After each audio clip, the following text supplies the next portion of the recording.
Good evening, everyone. Welcome to our Discover Women in Engineering event. Just a few housekeeping notes before we get started this evening. If you have any questions, feel free to type them in the chat and we'll try to answer as many as we can there. And we're also going to save some of those questions for our panelists this evening in the live Q&A portion of the event. If everyone attending could please update their name in Zoom with their program information. When we get to the breakout room part of the session tonight, we'll try to arrange you with people that are in similar programs, as well as current students and alumni that are from your program as well. So for everyone attending, if you're able to update that, that will help you get in a good breakout room group later. Next slide. Perfect. So welcome to Discover Women in Engineering. Just a few notes on the territorial acknowledgement before we get going tonight. The University of Waterloo acknowledges that much of our work takes place on the traditional territory of the neutral Anishinaabe and Haudenosaunee peoples. Our main campus is situated on the Haldimand Tract, the land promised to the Six Nations that includes 6 miles on each side of the Grand River. Our active work towards reconciliation takes place across our campuses through research, learning, teaching, and community building, and is centralized within our Indigenous Initiatives Office. So now we have a quick poll to kick things off, which you should see appearing on your screen any second now. So we'd like to know, where are you joining us from today? It's always interesting to see where in the world people are joining now that we live in virtual land. So I'm seeing a lot of people from Toronto and Ontario.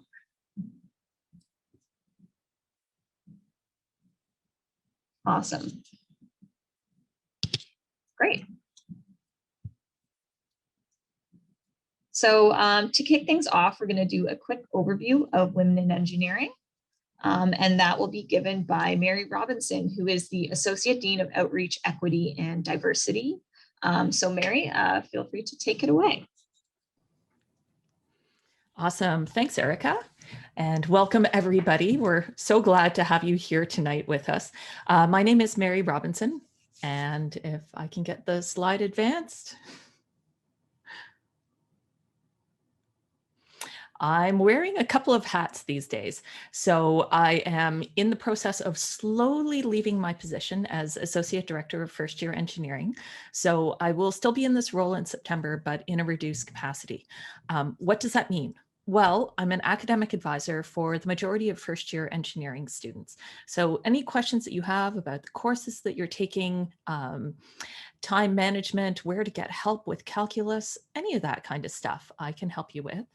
I'm also involved in some of the hiring and training and professional development for our WIE TAs. So those are upper year engineering students who are hired on their co-op work term to help students just like you in your first year courses. And I have also been teaching a lot of chemistry for engineers, course code CHE 102. Starting May 1st, I moved into a new role as Associate Dean of Outreach, Equity, and Diversity. So I'm just getting up to speed on that role right now, and I'm sure you'll be hearing more from me. So Mary Wells, who is now Dean of Engineering, started this work over a decade ago, and I'm continuing the work, basically to make sure Waterloo Engineering is an inclusive environment where everybody can see themselves being successful. So next slide. This next slide talks to something that's known as the leaky pipeline, especially in Ontario, but very similar numbers are found across Canada. What we see is that over time, students come in. So if you start at the left-hand side, grade 10, students going through the academic science stream, they're roughly 50-50 male to female.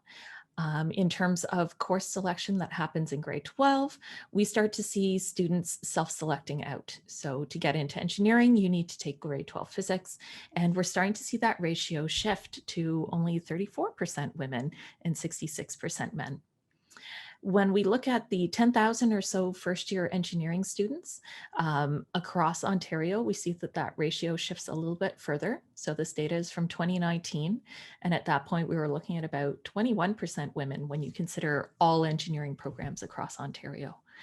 That number stays roughly constant through to graduation. So yay, all of you women who join engineering persist through till the end. But then we see, so the bucket after that first big elbow talks to the percentage of women that go on to be licensed engineers. So with Professional Engineers Ontario, for example, that drops to 18% women. The percentage that go on to complete graduate studies, we're looking at about 24% women in masters and 25% women in PhD. But when you get to faculty positions, professors and lecturers such as me, it's only 17% women in Ontario. So somehow, somewhere, we're losing women along the way. And that's the work that Mary Wells and a number of other wonderful people have started years ago, and the work that I'm continuing through initiatives such as Women in Engineering, so that students like you can see a place for themselves. So why are you a good fit for engineering? Well, what it comes down to is engineering benefits from a lot of the skills that you bring. So your ability to provide balance, diversity of thought, your experiences bring a different perspective. And especially when we're solving the complex problems that are now facing today's world, we need different ideas. We need compassion, so that bringing your whole self to the situation, your emotions as well as your logic, being creative and innovative, seeing connections that other people might not see. All of those features are things that you bring to engineering, which, well, engineering desperately needs. What can you get from engineering? Well, there are a whole bunch of benefits for you as a woman.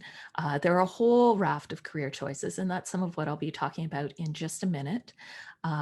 Industrial growth, development of new industries that have never existed before.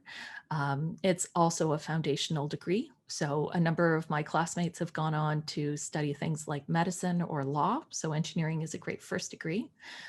Future opportunities gives you all kinds of opportunity to pivot and change your mind and move in new career directions. And of course, you get to see the impact of your work, whether it's a bridge that you helped design or a new business that you've taken from startup to its first IPO. There are all kinds of opportunities for women like you. So what kind of careers are available to you? It's truly a spectrum.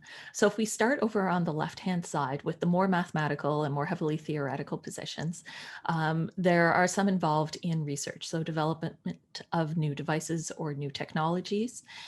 Product development is over on the left-hand side. More towards the middle is testing and evaluation. As you move more towards the right, you see things like manufacturing and operation. Right over to the less mathematical and theoretical, which are more into things like technical sales, technical writing, business development, all things that are very important and require a logical mind. In my experience, so before coming back to the University of Waterloo, after I finished my bachelor's, I went into manufacturing. I was a cookie engineer for Mr. Christie's. So I was more kind of over towards the 2 o'clock position, and then have swung back more towards the left-hand side, involved in teaching and research. So you can change your mind with an engineering degree as well. So what do the numbers look like at Waterloo? So we saw that across engineering, across Ontario, there were approximately 21% women. Based on the numbers in 2020, the admitted first year enrollment students that we had in class in first year were 31% as women identifying students. Depending on the program, you can see that it varies widely. We have some that are just into the double digits, others that are dominated by women. I studied chemical engineering, and at the time that I was a student, it was close to parity, so approximately 50-50. You can see today it's dropped a little bit, and others have taken over programs like environmental and biomedical engineering. So no matter where you are, there will be other women in your classes. It may even be the majority of your classmates. Some things about women in engineering that may be of interest to you. So Dr. Mary Wells, who is now the Dean of Engineering, chaired the Women in Engineering Committee starting in 2009 through 2017. During the time frame from 2007 to 2020, we actually saw a doubling in the number of women enrolled in our engineering programs here at UW. And I want to make it clear to you that it wasn't because of a whole bunch of affirmative action where women were selectively enrolled into engineering. It's really based on strong candidates like yourselves who come in with amazing grades out of high school, applying to engineering. And of course you would be admitted. In terms of things that Women in Engineering has been doing, all kinds of things. Starting back in 2005, the launch of Go Eng Girl, Girl Guide Badge Day started in 2010, the Catalyst Women Conference started in 2011, and an initiative that you'll absolutely be hearing about, it continues to this day, the Hydro One Women in Engineering University Partnership with a number of other great universities from across Ontario, bringing together women in engineering at all the different levels. So you will have lots of opportunities to get involved with things when you arrive. Moving forward, we are part of the 30 by 30 program through Engineers Canada. So our goal is 30% faculty by the year 2020. And our eventual goal is gender equity. Why not? We have equity in our population. Why can't engineering be 50-50 as well? How are we planning to achieve this? Well, there are a number of great programs. Some of you may have actually been involved with some of them already. Things like the Student Alumni Women in Engineering Mentorship Program. And of course, increased outreach to younger students, programs like HiveMind for any of you who've been struggling a little bit with your math and physics, since we've all been dumped into this online world due to COVID-19. And we are actively looking to address barriers that affect women and women identifying students. And of course, community. It's hard when you're all by yourself or feel like you're all by yourself. So creating opportunities for mentorship between different years of engineering undergrads, connections with grad students, and of course, connections with alumni, some of whom you'll meet tonight, which is pretty cool. Another opportunity that's available to you, something to keep in mind as you're going through accepting your offer and considering where you're going to live, is the St. Paul's University College. So St. Paul's operates one of the residences available to you at UW, and included in this residence is the Women in Engineering Living Learning Community. This is in addition to a number of other living learning communities that they run, such as the Faculty of Environment, La Bastille. So if you speak French and you want to practice your French while you're here. St. Paul's is also home to the Waterloo Indigenous Student Center and the Indigenous Residents Community, in addition to the Greenhouse Innovators and Residents. So all kinds of great things going on at St. Paul's. And the picture that you see there is one of their single occupancy rooms. They also have double occupancy rooms, again, freshly renovated. One of the nice things about St. Paul's is you have full control over the temperature in your room, which might seem like a small thing right now, but let me tell you, on those hot summer days or cold winter nights, it's nice to have that control. It's a short walk to most buildings on campus, including engineering. It tends to be a small community with about 350 students. The Women in Engineering Living Learning Community, if I'm remembering correctly, is around 60 students with connections to dons and also peer mentors who are in engineering programs currently. So again, an opportunity for you to meet some upper year students. And if you so desire, you can pursue things like a minor in human rights and Indigenous studies at St. Paul's as well. So how would you join the St. Paul's Women in Engineering Living Learning Community? Well, first of all, make sure you accept your offer to engineering by June 1st and fill out the application form also by June 1st to join the Women in Engineering Living Learning Community. If you are accepted into the Living Learning Community, you will be contacted by email. So make sure you're checking your email, and you need to rank St. Paul's as your first choice to confirm your spot. And the acceptances to the Living Learning Community will be sent out on a rolling basis. So keep watching your email. Why might you want to join it? All kinds of great connections existing between St. Paul's and the faculty to support you. As I mentioned, peer mentors from engineering programs. You're in a small cluster with other engineering students, so you get to meet people who are taking the same courses as you are. And of course, lots of activities and events planned to help you connect with each other and also with the university. Really important during this weird COVID time. I know there was a lot of great work going on last fall, and I was even going into residence one day a week to be an academic advisor on site with them. And with that, I will turn it over to Erica for our next poll. Yes, we have another poll, which I just spoiled by my premature slide advancing, but you should see it popping up on your screen any second now.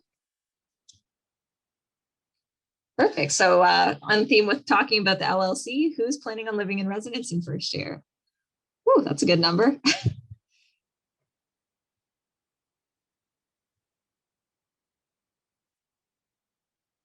Looks like we've got a lot of people interested in living in residence. I'll say from my own experience too, I really like living in residence. You get to meet a ton of really great people, whether they're in your program or not. And it's just a great way to kind of get used to campus without feeling like you're too far from home right at the beginning. It's a great way to meet people and kind of ease the transition. Okay. So next up, we have a presentation from our Women in Engineering Student Committee, which is part of the overall Women in Engineering group as well. So we have Andrea and Prithika, who will be talking about the Student Committee now. Amazing. Thanks, Erica. So hi, everyone. My name is Andrea, and I am a third-year mechatronics engineering student. And I'll let Prithika introduce herself. So I'm also a third-year mechatronics engineering student, just on the opposite stream from Andrea. But yeah, excited to be here. Cool. All right, next slide, please. All right, so the Undergraduate Women in Engineering Student Committee actually started January of this year. And essentially, we are a team of 12 undergraduate students ranging from a variety of fields. And we're currently working together to basically create a better and supportive community at Waterloo for the women in engineering. Not that it's not great, but it definitely is. Having more student involvement is one of the goals that we have. So some of our teams include working with outreach, mentorship, and socials and events.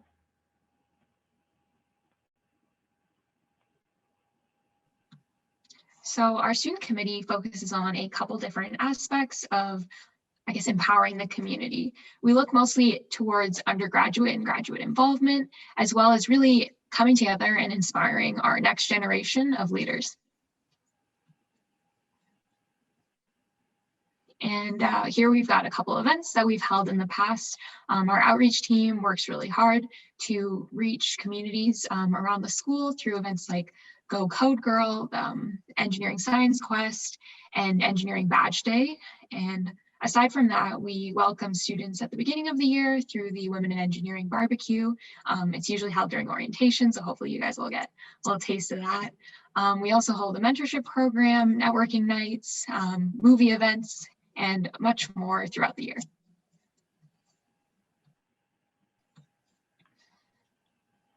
So Women in Engineering exists to support and encourage current women identifying engineers and address issues that female engineers face. So we have a lot of different activities and events that are currently happening.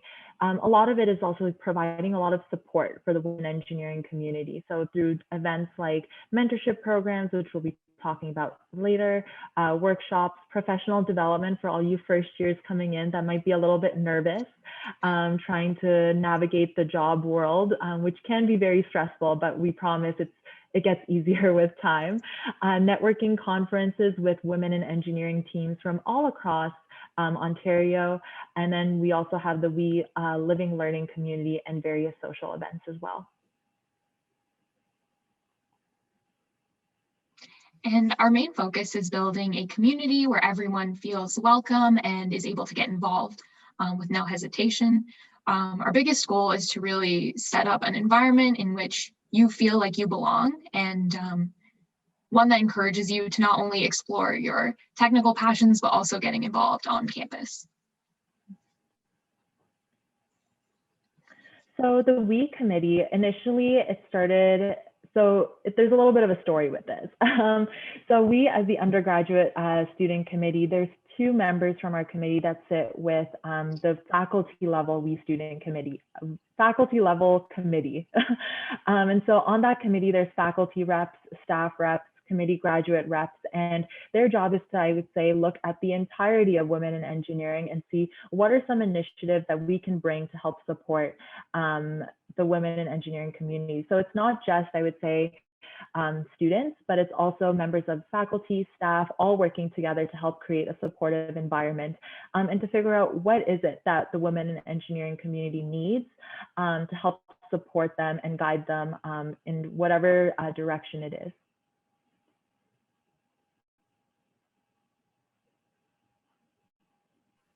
Sorry, I was muted. So we have some opportunities coming up.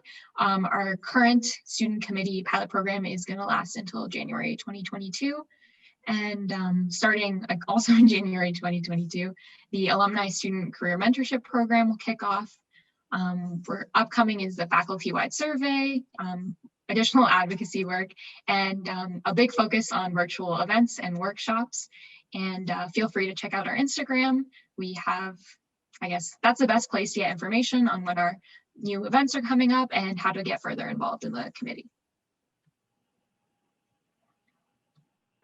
And there's lots coming up. Our Instagram handle, we currently have a newsletter that's kicking off.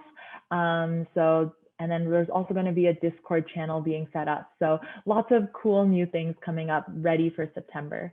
But another amazing program that we started was the WIE Career Mentorship Program. So creating a network between our female engineering students and our female Waterloo Engineering alumni. It's always so important to have somebody that you can look up to, ask questions about whether it's about what kind of industry you want to get into, or if you have questions on how do you achieve a certain goal that you have. It's always nice to have that conversation. So right now we do have a mentorship program going on that has been incredibly successful. A lot of people have said amazing things about it. And not only is it sort of getting that professional growth, but it's fostering a sense of community and trying to bridge that gap between what happens once you graduate university and start going into like the real professional world, as they like to say. So yeah, and I think we'll throw it back to Erica with, I think, another poll. Got it. Yes, there is another There we poll. So you should see it on your screen now. We want to know what kind of extracurriculars you're interested in getting involved in school. There's a ton, whether they're engineering specific or intramurals or sports teams. There's a lot. I also recommend everybody check out the listing of clubs if you have a chance. There's way more than you think there is. There's basically a club for just about anything. And if it doesn't exist, then you could even make one. So I think there's like 200 or something crazy.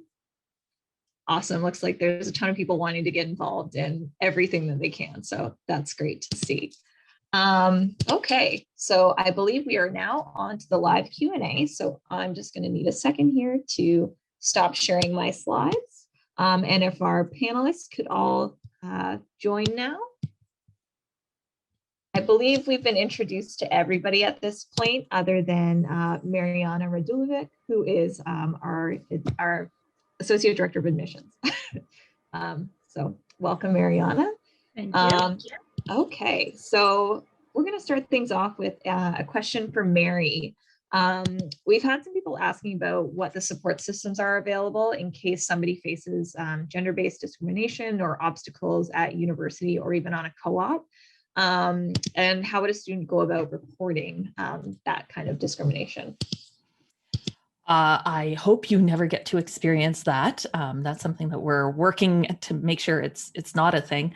But yeah, it could absolutely happen. I mean, we see trolls on Twitter. It happens. So what do you do? The first thing I would want you to do is make sure that you are in a safe place and supported. So if it's on a co-op work term, connect with somebody like your co-op advisor or your supervisor on the work term and make sure that you are in a position where you feel safe. If it happens on campus, connect with an academic advisor like me, one of the counselors. On campus, we do have a sexual violence response office. Part of their mandate is also prevention, so education to help eliminate this type of situation.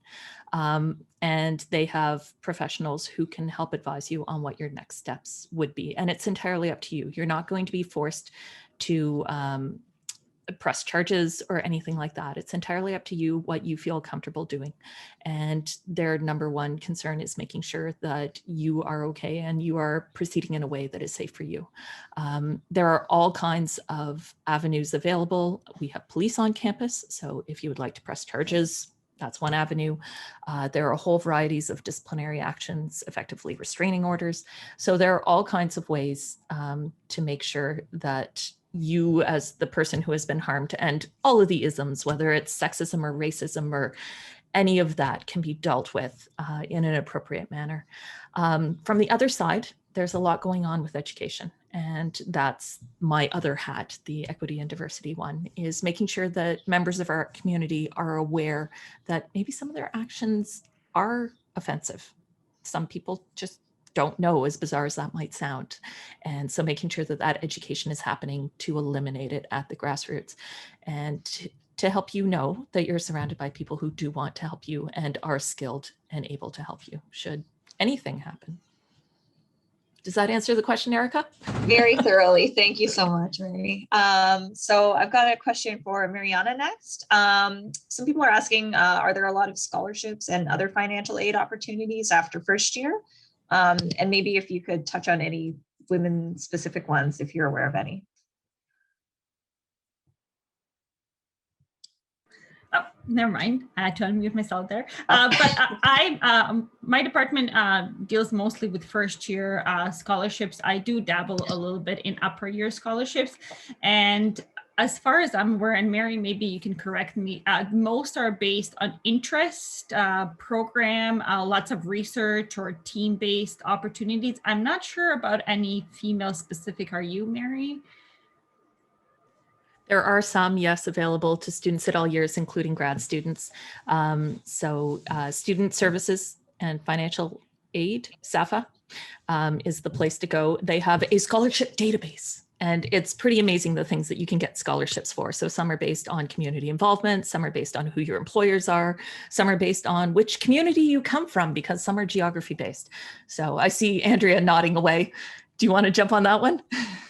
Yeah, I actually recently applied to a scholarship that was held by the Canadian Engineering Memorial Foundation, and they have a ton of scholarships that they have as well. So I recently got one of their scholarships, but I highly recommend just doing a lot of searching and looking through the database that Waterloo has, because if you look through it, there's tons that are specifically for women as well as externally. So if you keep your eye out, there's definitely a lot there. Great. Thanks everyone for helping answer that question. Now I have a question for our student panelists. Maybe if you could both answer it. I think it's a good one for both of you, since you're in sort of a male dominated program. Have you found it difficult to make female engineering friends if your cohort's primarily male? And have you found it difficult to make friends with the male engineers in your cohort? I guess I'll go first. Okay. I think a big pro of being involved in the women in engineering community is that you're surrounded by women who might not necessarily have the same backgrounds and experiences as you, but you all share that like one aspect of your identities. So it's definitely a great place to get involved and meet other women in your class.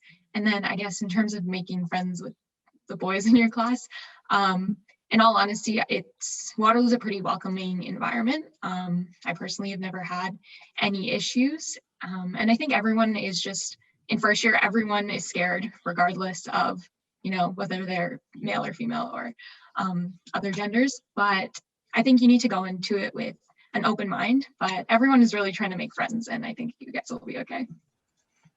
Yeah, I think just to add on to that, first year, I think everybody's in survival mode. That's how I like to put it. We're all like, you all just want to pass that year and do really well. And so everybody's like very supportive. I know my cohort, we have a Slack channel, given the fact that we are virtual. We message each other all the time, ask each other questions. And it's not really like, I don't think I've ever felt that there was any negative energy. I think in certain situations, when you talk to certain people, as this happens wherever you go in the world, there'll always be sometimes some people who say mean things. And that's not just within engineering. I think wherever you go into the world, there's nice people, and then there's kind of sometimes mean people, and they might not know they're mean, but it's there. So I think just keeping an open mind and understanding that the majority of people that you will meet are amazing human beings. But there's always that chance that sometimes somebody will say something, and that can happen whether you are a woman or whether you're of different race, whatever it might be. So yeah, just keeping that in mind. Awesome. Thank you both. I'm going to continue asking a question because I like one of the ones that just came in. Have you ever experienced imposter syndrome, and how did you overcome it?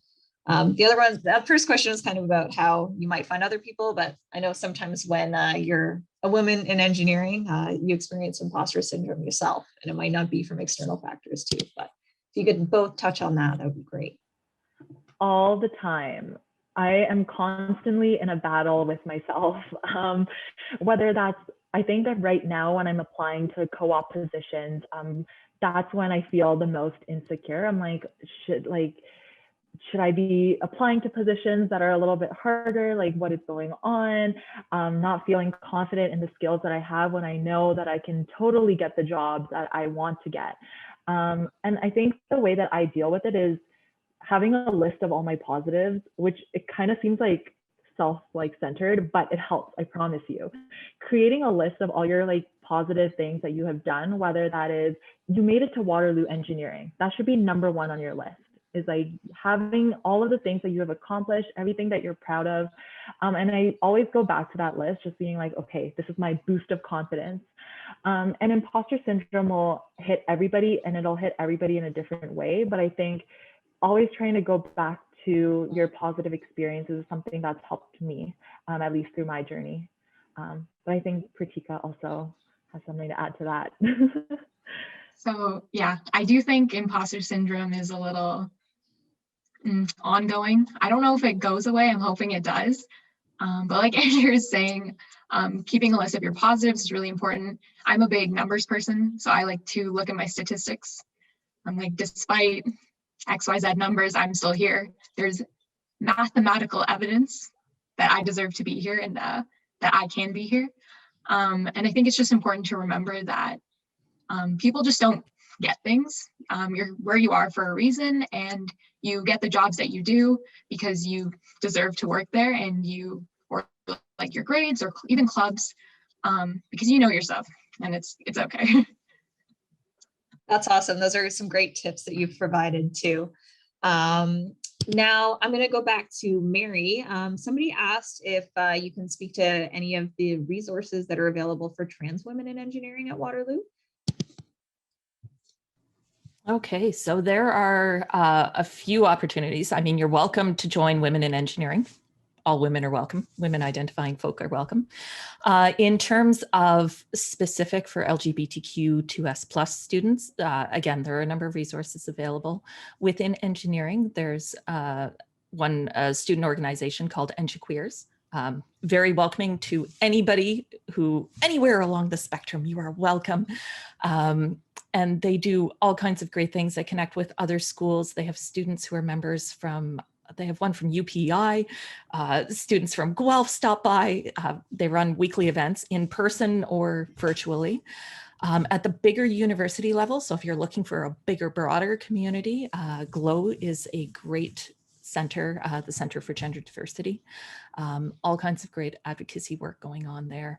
And they have things that might be important to you for your day-to-day life. So if you're looking for things like gender neutral washrooms, they have a map of those available. Different faculty members like me who are trained as space makers. So if you do need to consult with somebody and would like to figure out who that is, you can find that out ahead of time. Yes, there are resources available. And yeah, that's in my new portfolio. That's something that I would like to focus on instead of just men and women, recognizing that there is a whole beautiful rainbow of people and we don't have to fall neatly into two categories. That's great. Thank you, Mary. Now back to Mariana with more of an admissions style question. We've had a couple of people ask, can students switch programs once they start at Waterloo? Great question. if you have been accepted to a program that you are no longer sure you're interested in, but you have another offer, another university to a program that you are interested in, I would strongly recommend that you take the offer to the program you are interested in, because at Waterloo, for most programs, the case is that we can't transfer you to that new program of choice. Obviously, there's some exceptions to the rule. I always like to talk about computer and electrical engineering, where switching from one to the other in the first 2 years is sort of seamless. So if you find yourself feeling more like an electrical engineering student after you started as a computer engineering student, we can help you transition. The other programs, especially ones that are really sought after, so I'll just mention the two top ones that we often talk about. So software, biomedical, there's usually not a lot of wiggle room, because the people that do get into those programs are very successful and they don't leave. So there's never an opening for you, which is usually the number one barrier to transferring to your program of choice. The other two barriers are grades. So if you are enrolled and by the time first year is over and you're not doing well because you're not in the right program, not doing well academically can prevent you from switching programs.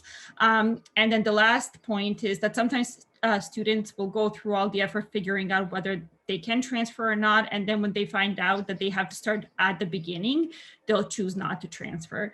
So I think those are sort of the three key things to keep in mind when thinking about transferring. Great, thanks, Mariana. Now we have a question for our student panelists again. Some people are wondering how they can directly get involved with the WIE Student Committee, and how many students can be members of WIE, and kind of how maybe memberships might work or being part of the committee and the distinction between those. Absolutely, I can take that one. So right now, the student committee is very much still in its early stages. So we have our core team of 12 that are very diligently working on trying to get initiatives up and running and to start creating the safe space that we'd like it to be. In order to get involved starting September, we will have multiple things in place. A lot of events will start popping up in September with our graduate students as well.